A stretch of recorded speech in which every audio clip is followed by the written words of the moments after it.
Hey everybody, Gary here with Guitar Tricks, and in this video I'm going to share with you some of my favorite tips for developing a great practice habit.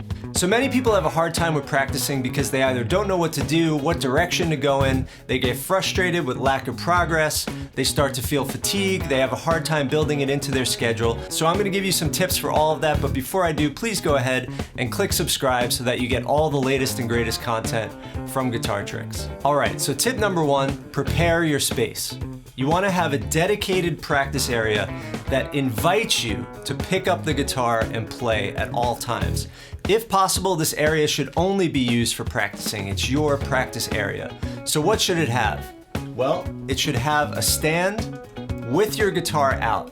I recommend you keep your guitar out at all times so it's just calling your name and there's no barrier between the guitar and you picking it up and playing it. So I recommend keeping it out. Some people get worried about the guitar, but the guitar is meant to play. If your guitar gets dirty and dented and all that stuff, that just means you've been practicing and you've been playing. Those are battle scars, so don't worry too much about that. The main thing is that you want to play the guitar. The other part of having a great space is having a comfortable chair. So right now I'm sitting on a nice stool. Find something that works for you. Don't worry about having a comfortable back to your chair because you don't want to be sitting back.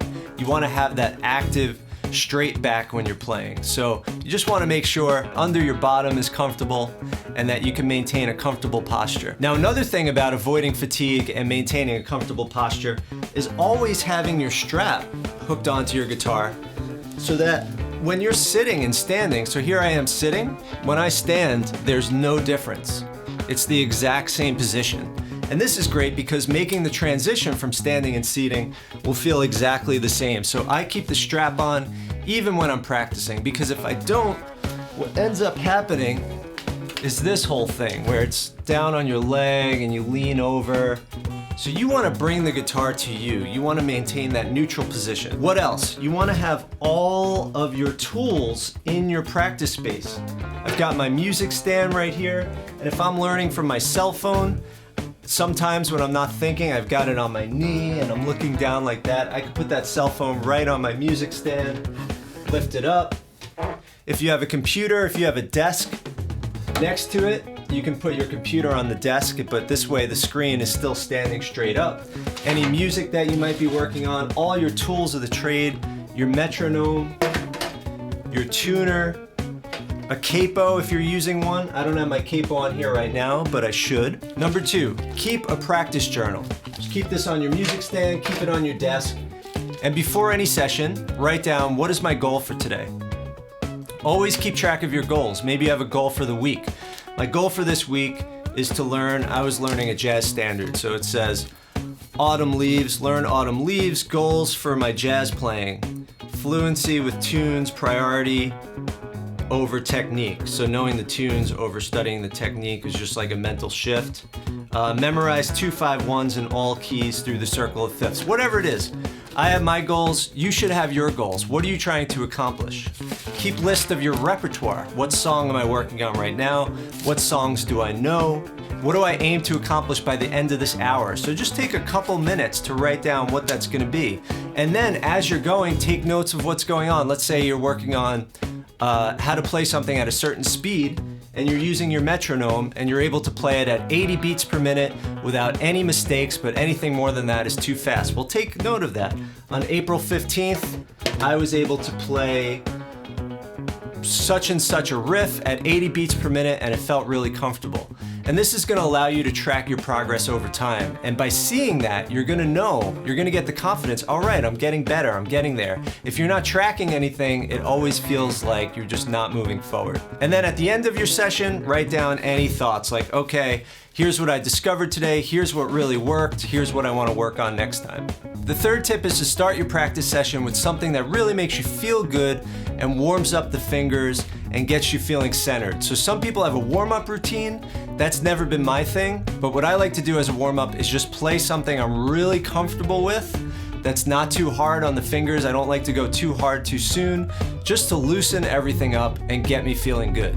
My next tip is to only work on the things that you're going to use. So that means work on songs that you want to play. Work on technique and exercises that serve the songs and the styles of music that you want to play. Don't just randomly study something because someone told you to, like, oh, you should learn Mixolydian and Dorian and all these modes when you're just starting out and you don't even know any songs yet.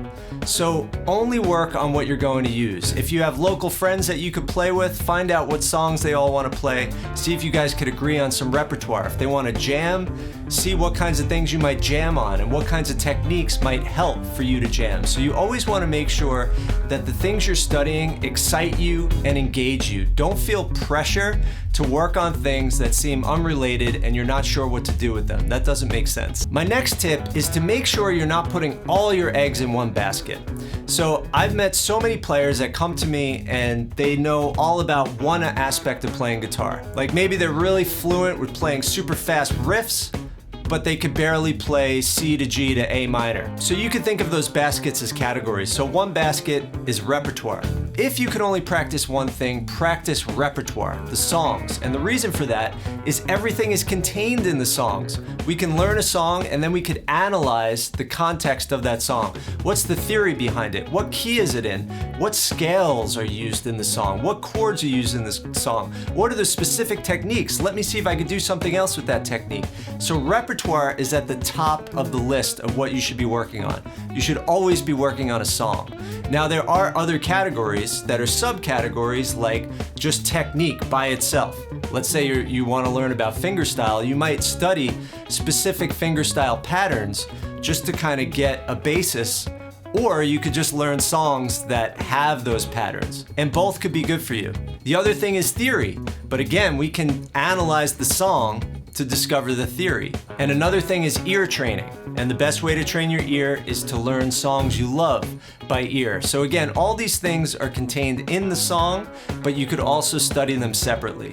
But make sure the song is always there and you're always working on your repertoire. I also find that when I'm lacking direction and I don't know what to do next, just find a song that I love, a player that I love, and try to learn how to play a part of that song, a part of that solo, the entire song, whatever it is. Find that thing that excites you and stick with that. Don't put any pressure on yourself to be doing the right thing at the right time.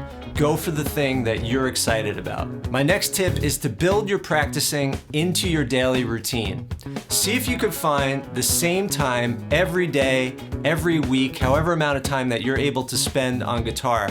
See if you could do it at the same time. I like to practice first thing when I wake up. My mind is really open, which means it could learn really well. I could absorb new information. It means that I could kind of relax and get into that musical mode. I'm most relaxed and I perform the best first thing in the morning. Maybe that's not you. Maybe you're a night person. Maybe after work is the best time for you to play because it relaxes you, it centers you, and it helps you wash away all the stress of the day. But see if you could find the same time every day and you know this is what I do at this time. If you're unable to do that, use Google Calendar, use a calendar, schedule your time at the beginning of the week. All right, I'm gonna practice Monday, Wednesday, and Friday at these hours. I do recommend that you practice a little bit every day instead of trying to cram it all once a week. There's something to be said about doing something daily, having that continuity of practice where it becomes familiar and where you sleep on it and then you try again, and you sleep on it and then you try again. So you're better off if you have 2 hours a week, split those 120 minutes over 5 days instead of trying to cram them all into the weekend or something like that. And lastly, the most important tip is make sure you're always having fun, because that's what it's about. If you want to learn more about guitar, head over to guitartricks.com. If you want to see more videos like this, please go ahead and click that subscribe button, and I will see you guys in the next lesson. Happy playing.